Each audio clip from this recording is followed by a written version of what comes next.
Good morning, everyone. That was Bill Brink. I'm Pat Callahan. I'm representing the Board of Trustees. And we welcome you to this service from the Springfield, Vermont Unitarian Universalist Meeting House. Today, our main speaker is going to be Jo Bregnard, and she's going to introduce you to the water element of traditional Chinese medicine, 5-element philosophy. After the service, we're going to have coffee, and today is Super Sunday, so we invite you all to stay. We have like free soup for guests, and we also have online, we have a live chat for people who can't be here. So enjoy.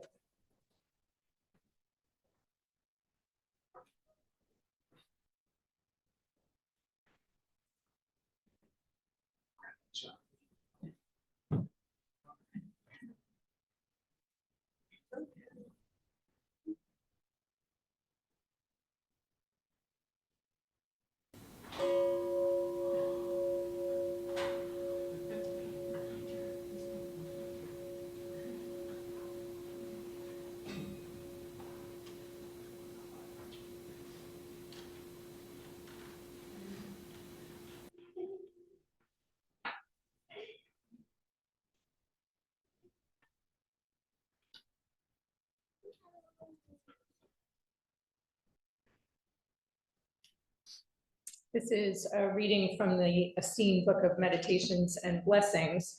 It's for the season of Samhain, even though it feels like winter right now. Our seasonal focus is outer darkness calls for nourishment within. And the morning focus is the angel of earth. This is the blessing for Sunday. My inner wellspring bubbles over, and the more I share, the more I have. Help me to be a valued service, yet not attached to being a server. For the tools of service are compassion and humility, and these are born in a loving heart, which is open enough to take as well as give. From you I receive, to you I give, together we share, from this we live.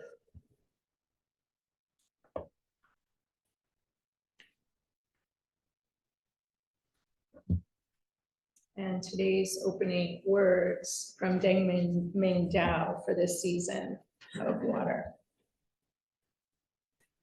No water, the liquid that all becomes, the clear liquid from which all life must come.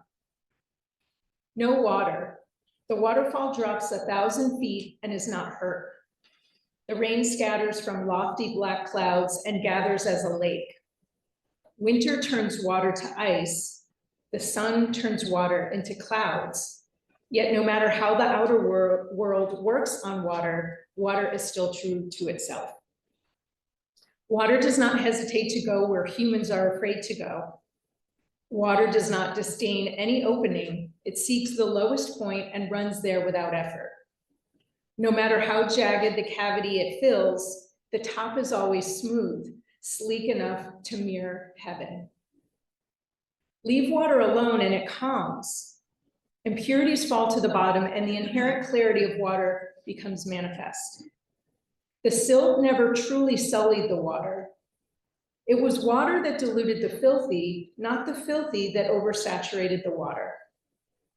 The river runs into the shallows become pools, and in time the mud settles to the bottom. Water was clear all along. It was only temporarily carrying the dirt. Water is soft, and yet it can slice mountains in half over time. Water is soft, and yet it can wipe an entire island away in one wave. Water is soft, and yet what it floods may never be seen again. A woman holds water in her womb. We all crawled out from water. We need water to live. We need water to bathe. We purify ourselves in water. We are mostly water. We sometimes commit our dead to the sea or scatter their ashes on the waves. We come from water. We are water. We return to water. Liquid, never in fixed form, flowing, cold, downward moving, always seeking level, Water is substance, form, force, power, universal energy. If you would want to be spiritual, there is no better place to start and end than this. No water. Please stand and join the virtual choir now for song number 4, I Brought My Spirit to the Sea.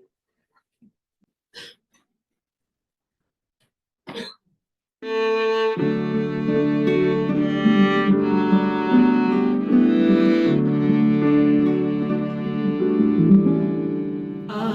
brought my spirit to the sea. I stood upon the shore. I gazed upon infinity. I heard the waters roar, and then there came a sense of peace.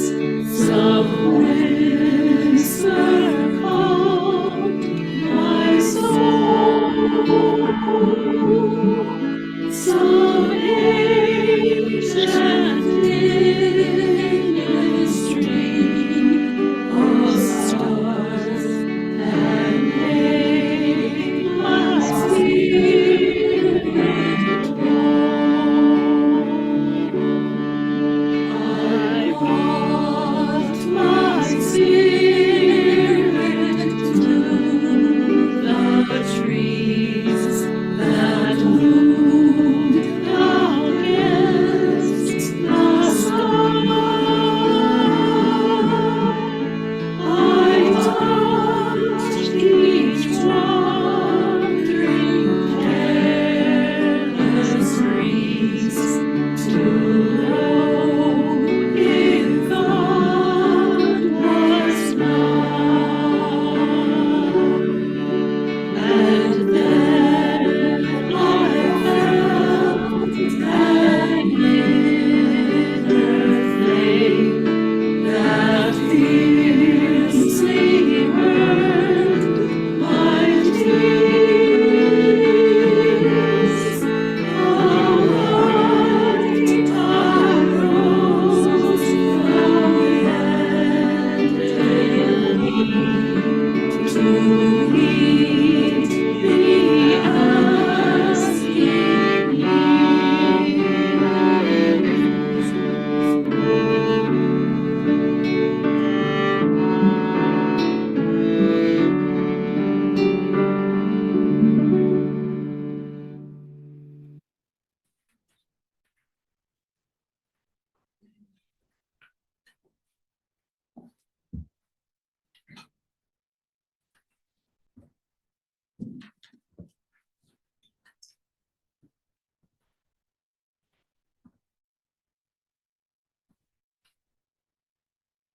This is Robin Wall Kimmerer's version of this story that you may be familiar with.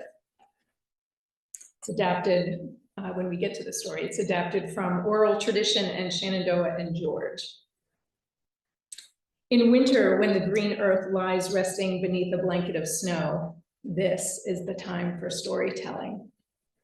The storytellers begin by calling upon those who came before and who passed the stories down to us, for we are only messengers. In the beginning, there was the sky world. She fell like a maple seed pirouetting on an autumn breeze. A column of light streamed from a hole in the sky world, marking her path where only darkness had been before. It took her a long time to fall. In fear, or maybe hope, she clutched a bundle tightly in her hand. Hurtling downward, she saw only dark water below. But in that emptiness, there were many eyes gazing upon the sudden shaft of light. There they saw a small object, a mere dust mote in the beam. As it grew closer, they could see that it was a woman, arms outstretched, long black hair billowing behind as she spiraled toward them. The geese nodded at one another and rose together from the water in a wave of goose music. She felt the beat of their wings as they flew beneath to break her fall. Far from the only home she'd ever known, she caught her breath as the warm embrace of soft feathers as they gently carried her downward. And so it began. The geese could not hold the woman above the water for much longer, so they called a council to decide what to do. Resting on their wings, she saw them all gather: loons, otters, swans, beavers, fish of all kinds. A great turtle floated in their midst and offered his back for her to rest upon. Gratefully, she stepped from the goose wings onto the dome of his shell. The others understood that she needed land for her home and discussed how they might serve her need. The deep divers among them had heard of mud at the bottom of the water and agreed to go and find some. Loon dove first, but the distance was too far, and after a long while, he surfaced with nothing to show for his efforts. One by one, the other animals offered to help: otter, beaver, sturgeon, but the depth, the darkness, and the pressures were too great even for the strongest swimmers. They returned gasping for air with their heads ringing. Some did not return at all. Soon only little muskrat was left, the weakest diver of all. He volunteered to go while the others looked on doubtfully. His small legs flailed as he worked his way downward, and he was gone a very long time. They waited and waited for him to return, fearing the worst for their relative, and before long, a stream of bubbles rose with the small limp body of the muskrat. He had given his life to aid this helpless human. But then the others noticed that his paw was tightly clenched, and when they opened it, there was a small handful of mud. Turtle said, "Here, put it on my back, and I will hold it." Sky Woman bent and spread the mud with her hands across the shell of the turtle. Moved by the extraordinary gifts of the animals, she sang in thanksgiving and then began to dance, her feet caressing the earth. The land grew and grew as she danced her thanks from the dab of mud on Turtle's back until the whole earth was made. Not by Sky Woman alone, but from the alchemy of all the animals' gifts, coupled with her deep gratitude. Together they formed what we know today as Turtle Island, our home.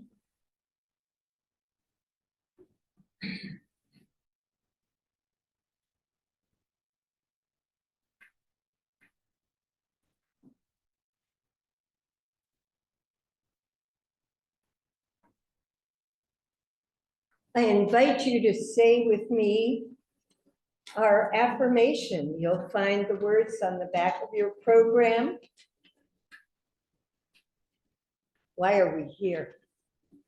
Love is the doctrine of this church. The quest for truth is its sacrament, and service is its prayer. To dwell together in peace, to seek knowledge in freedom, to serve the needs of all beings, to the end that all souls shall grow into harmony with the divine.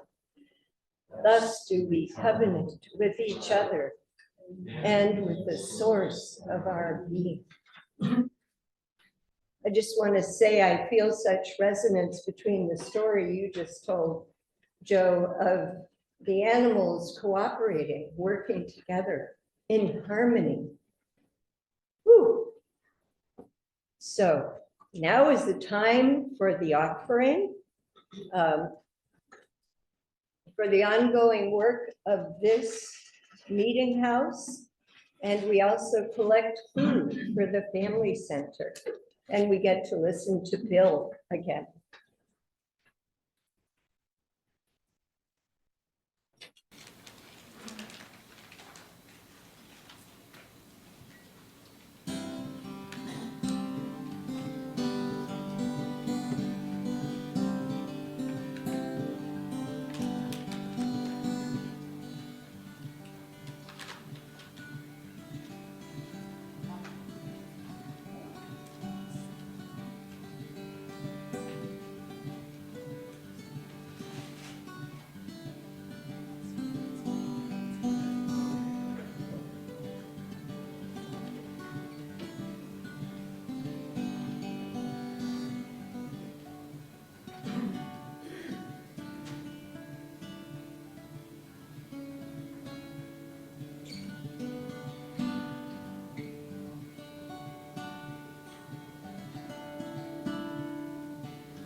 Let's take a breath together.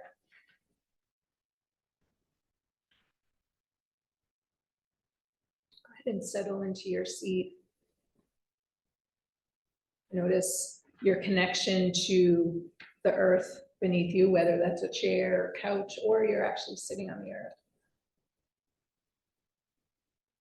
Notice your feet, if you're in a chair, where your feet contact the earth. And bring your attention to that breath. Notice what it feels like today without changing anything. And just settle here. Especially on those exhales, allow those to help you imprint yourself in this place.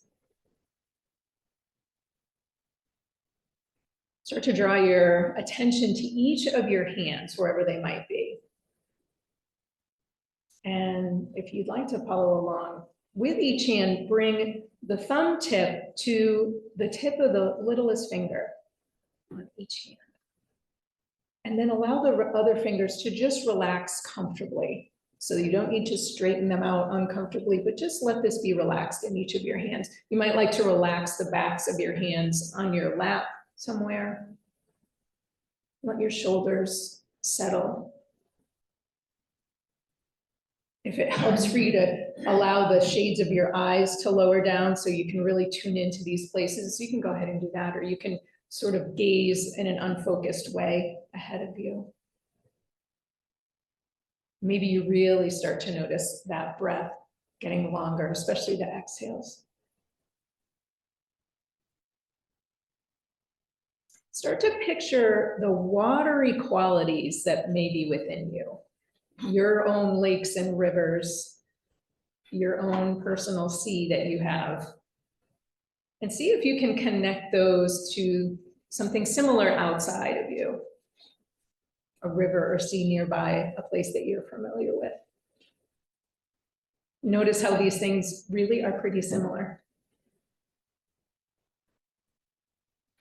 With every exhale, continue to melt in that surface that's underneath you. And maybe you've already started to notice that the exhales sort of draw your attention low into your body, low into your pelvis, maybe even down into your feet.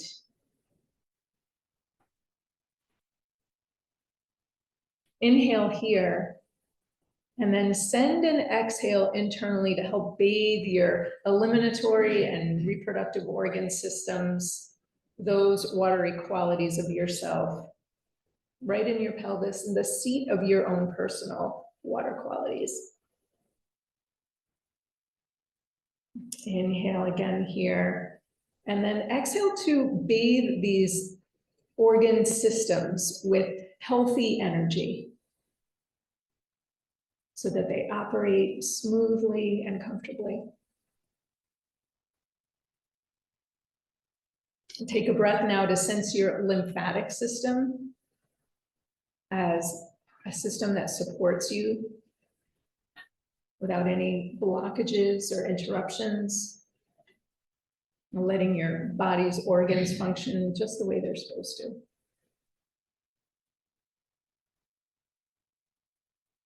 Inhale again. And with the next exhale, bring your attention to your muscles, ligaments, tendons, those things that need fluidity and flexibility, those water qualities to operate optimally. And send some of that good fluid energy to those places within you.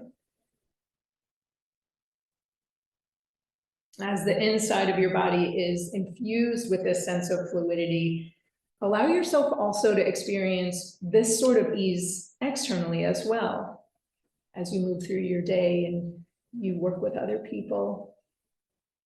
Flexibility as you connect. And maybe what comes up for you here is something like, I move through my day with ease. And that can be physically, emotionally, mentally, all the different ways that we move through our days.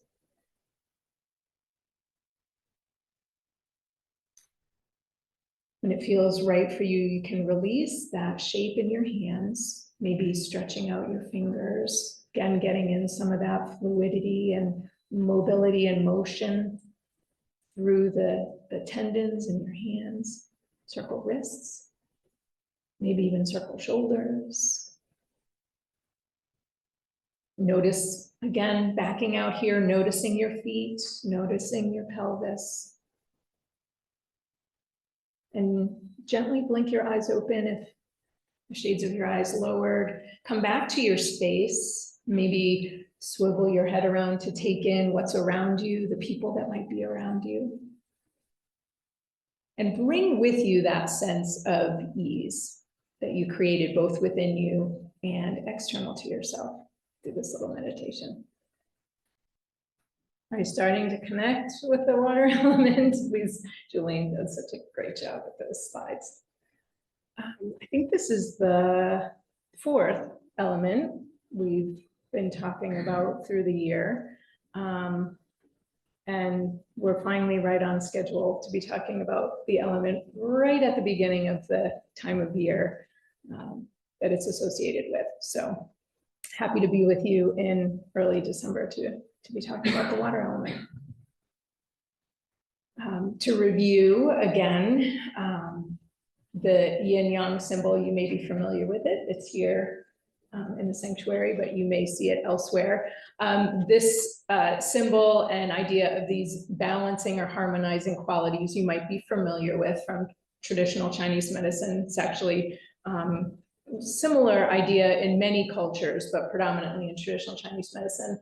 And the 5-element theory that we've been talking about sort of breaks down the yin yang theory a little bit more, breaks it down a little bit finer. And we've been taking each element in turn during the time of year of that element, so it really kind of can seep into you and you can really understand it from a visceral place. So these elements, let's see, I think we started with earth because earth element has been your theme for the year. And we ended up also talking about fire in the summer, and we talked about metal in the autumn, and now water for the winter. So these elements relate to each other in a generating cycle. That's the circle that you see that goes around the outside of the elements here. And there's also many different cycles and many different ways that these elements work together. But the star that you see in the middle is a control cycle, how these elements keep each other in check. The idea, just like the yin yang theory, is that things will stay harmonized and in balance. And that is when a system, a person, a relationship is healthy. If something gets in excess or deficient, that's when there tends to be an issue. So yeah, here we are with the water element. So a little bit about water. It's all of these elements I think seem pretty simple on the surface, but there's a lot to them, and there may be a place that you can grasp onto each of these elements that really makes sense for you. So I encourage you to look for that. Generally, water is related to the idea of depth. We've been talking about deepness in rivers and oceans so far, especially through our music, as well as creativity and inspiration, this idea of fluidity and going with the flow. This time of year right now is considered deep or old yin. And when we talked about the metal element in autumn, we were just starting to contract and constrict and get smaller and quieter. In winter, we are very quiet and still, and we are given permission to be that way. That is what the earth around us is doing. Animals hibernate, plants are dormant, everything is quiet, so it's okay for us to be quiet that way as well. The organs in traditional Chinese medicine associated with water are the kidneys and bladder, and maybe that makes sense to you, the eliminatory system and having to do with water. Kidneys especially, and bladder. In traditional Chinese medicine, the bladder line runs along our back line, our back of our body. And it's very much associated with our spine, which is deep within our body. It's the central structure within our body. Can't get any deeper inside. So that's the connection with depth for traditional Chinese medicine. But again, even though we talked about bones, fluidity, mobility, and being able to shift is important. And they're hallmarks for this element. The emotion of fear is connected with our kidneys. And I found this kind of interesting. So there's a sound, there are all sorts of things associated with each of these elements in traditional Chinese medicine. And there's a sound given to each of the elements. And the sound for water is the sound of groaning or moaning, which often sounds like complaining. And that made me laugh and think about how many of us complain about all the snow and having to shovel. So I thought, well, that makes a lot of sense for us in the Northeast. We can think about that. So we'll talk a little bit more about fear in a moment, but to go back to this idea of something being older, the yin energy is old and matured here. So there's a question, or there's a connection with maturity and age and ripening that happens this time of year as well. And with that comes wisdom and understanding. So while we're talking about a cycle, really this is, if you took that cycle and maybe flattened it out, this would be the last step before the cycle began again. So that's where this idea of it being older and mature comes from.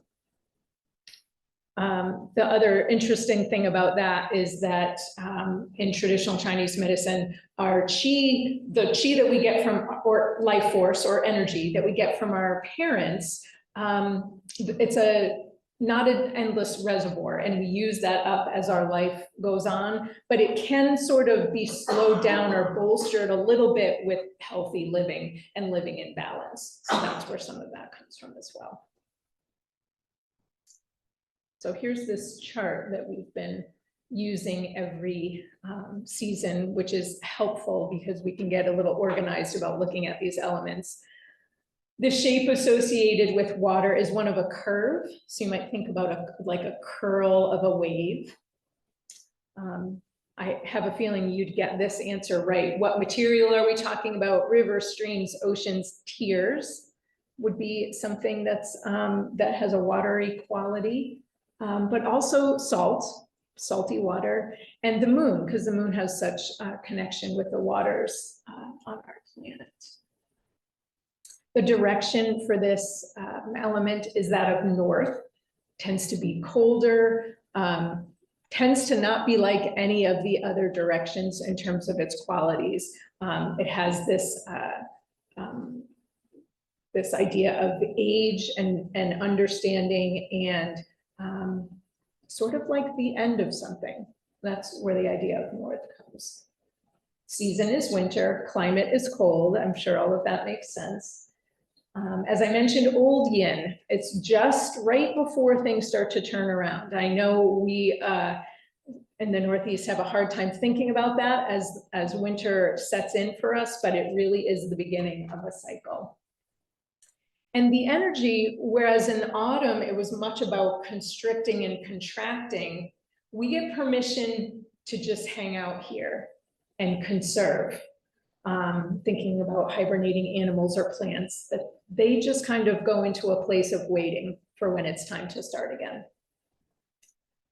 And I've been mentioning the livestock that's connected with each of these elements because I find it interesting. A lot of us work with animals in communities like this. And I had to look this one up. I guess the reason that pigs are connected with the water element is because they can be sort of fluid about little things that happen. I don't know if any of you have raised pigs and can talk about this, but I'd love to hear this. But they, you know, they're strong and they can bowl you over. But if you do something that they don't really like, they'll sort of like, they're okay with that. They'll let you get away with it. So the fact that they're fluid like this in their personalities, that's why pigs, I think, are associated with the water element. I thought that was interesting.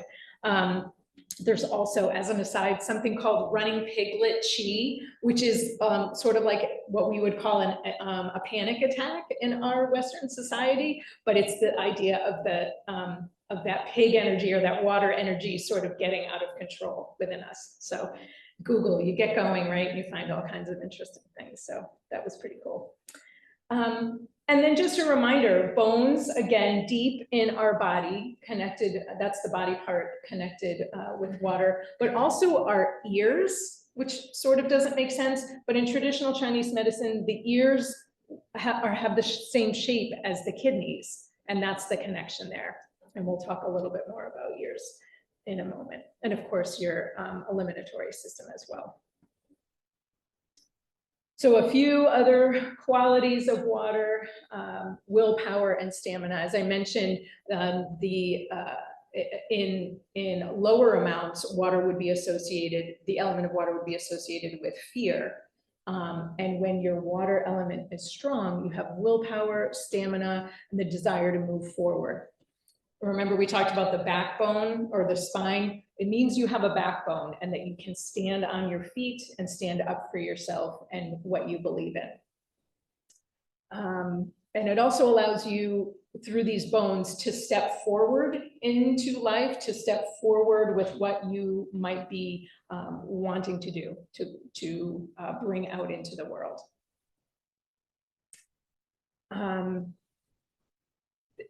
We can never talk about these elements here without addressing things that happen, especially it seemed like they all happened in 2023 for sure. With the water element this year for us in this area in July, right? We definitely had an excess of water, and it's gotten to the point where thinking, I think tomorrow, later this evening, it's supposed to rain again. We're supposed to get quite a bit of water. Many of our neighbors haven't even recovered fully from what they experienced in July. So it's an example of water in excess. It can be hard when we have natural disasters. We talked about the Maui fires. It can be hard when there's an excess of something to see how it could be beneficial at all. But I think the reading from Dengmen Dao shows us, of course, we need water to bathe, and we need water to hydrate ourselves. It is important. It's the excess that can be challenging. And thinking too about not just the physical aspect of water, but emotionally, you might have used language like, I feel like I'm drowning, or I'm overwhelmed, I'm underwater. Once you learn about the elements, you start to pick up in our language all the different places that we use these terms, and it really does make sense when we think about the connections for these elements. So how do we get through when we have things in excess, or maybe not at all, maybe deficiency? I just wanted to share with you a couple of simple practices, simple things that you can do right with where you are seated today, and things that you can bring into your everyday when you might feel like your water is a little overwhelming for you. The first one, most of you, certainly here in the sanctuary, are doing it, your feet are on the floor. If you're at home, maybe you want to put your feet on the floor and notice this connection to the earth. And I encourage you to notice the balls of each of your feet. You can kind of come up onto the balls of your feet. You can lift your heels and feel that bone that makes up what we call the balls of each of your feet. And then I'm going to bring your attention, without showing you, down just below the ball of your foot. So head toward your heel a little bit with your awareness. So you're just under the ball of each of your feet. That's the kidney 1 point. It's the first point on the kidney meridian. And it's considered the most grounding point in your body. It's the place where you step off of when you walk. And those times when you're feeling maybe washed away with something, you have so much going on, or you're feeling overwhelmed or underwater, see if you can bring your attention and your awareness down to that kidney 1 point. I often like to think of it as a taproot that goes down. Talking about the water element, maybe we think about an anchor, a line with an anchor that's anchoring us to the earth and to the present moment where we are in space and time. So that can be really helpful. And it's also something that you can do when you're standing somewhere, maybe standing in a crowd or standing in line at the store. You just want to get to the present moment, feel each of the kidney 1 points just under the ball of both feet. And usually that will bring you right back into the present moment. Here's a little bit of a breath flow that we've done before, but I like to do it in different ways, and I'll tell you why I think it's important this time of year. You know the muscles in your neck that get a little sore and tight this time of year. So it's underneath, I'm gonna turn around, just underneath the occipital ridge bone on each side of your neck. You can bring your fingertips here. If you'd like, you bring your awareness here as well. Allow your shoulders to relax down to begin.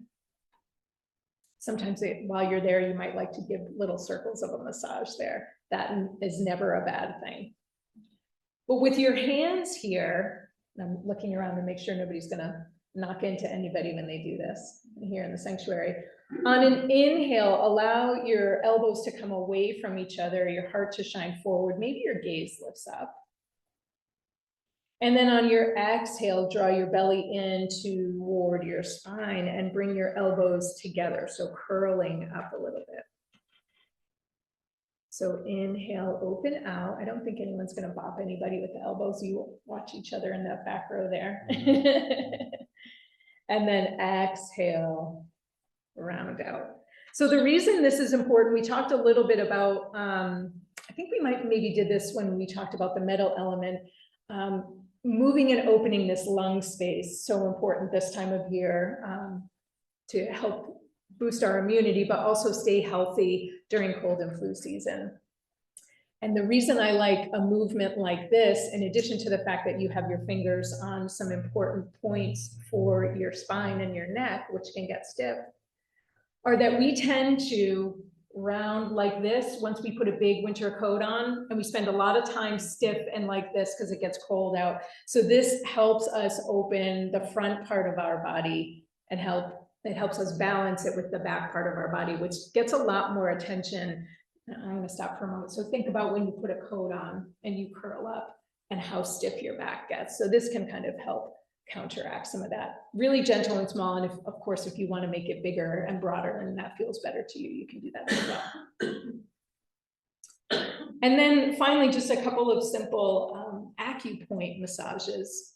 And the first one, trying to see if you'll still see me, is to take the backs of your hands and on the kidney location, just on either side of your spine. And then just to rub up and down. You can rub vigorously. If this area is a little sore for you because you've just done some shoveling or something, this can feel really great. You might also appreciate some little gentle tapping or pounding. If you're just not into it, your back's really feeling sore, you can just place your hands there. And even the warmth of your hands will provide a little warmth to this kidney place on either side.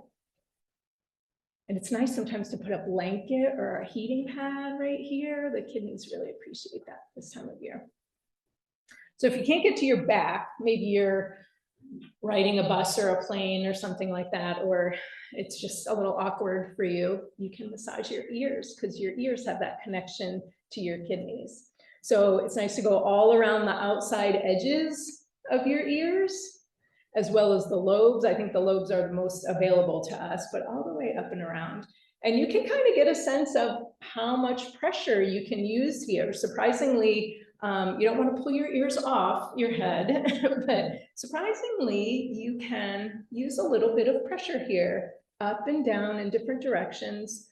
There are, I believe, close to 100 acupoints on the ears. There are entire courses of study just on the ears in traditional Chinese medicine because they're quite complex structures. So nice and easy to use this time of year, and that makes your ears nice and warm when you do it as well. So you might appreciate that. All right. So how can you keep connecting with the water element besides some of these exercises that we did?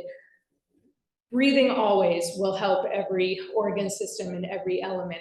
And again, thinking of it low in your body and in that sort of pelvic area where your eliminatory and reproductive organs are, thinking about bathing that area with your breath, always helpful. And this time of year too, it might be nice to think about that breath as being nice and warm, like a warm bath or a warm tea, like steeping those organs in some nice warm tea water would be lovely. That stretching that I mentioned with the breath, any kind of stretching is helpful. Think about your ligaments and tendons and muscles and how those structures appreciate getting the hydration from being moved. So definitely moving your body. Our tendency this time of year is to hunker down in our coats and to stay inside, but it is important to move and to keep everything connected and healthy in that way. I mentioned this sort of movement. So that shaking and pounding movements can be helpful too, if it feels good to you. So sometimes we get outside and to stay warm, we jump up and down. That's actually pretty good. It'll help your muscles and tendons and ligaments get the hydration they need, and it will keep you warm, which is good for you.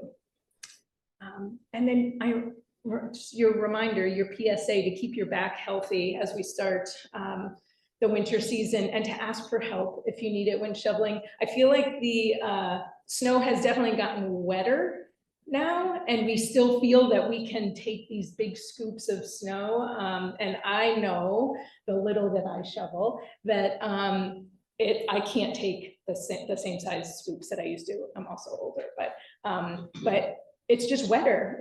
It just contains a lot more water. So ask for help when you can. I've seen those big pusher snow shovels. That might be something that's helpful to you. But think about those things as the winter gets started. And that's it from me on the water element. I know we go through it really fast and we have all these different elements that we talk about, but I'm happy to take any questions if anybody had anything. Did it make sense to you? Water, I think, in terms of connecting with it environmentally makes the most sense to us. Metal, I know, might have been a little challenging, but water, it's like, I get the water, it makes sense. Good. Well, I encourage you to try those practices when you can.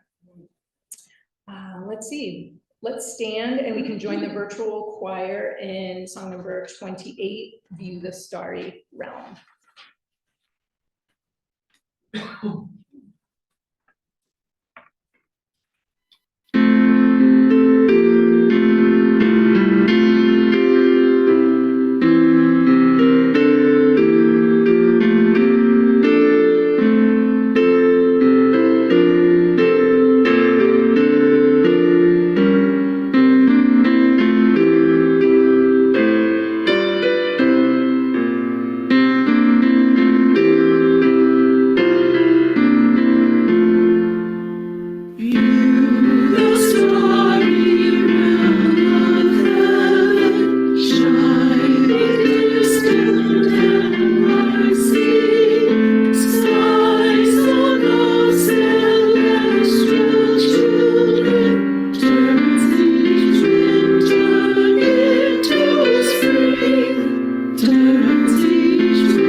Water does not resist.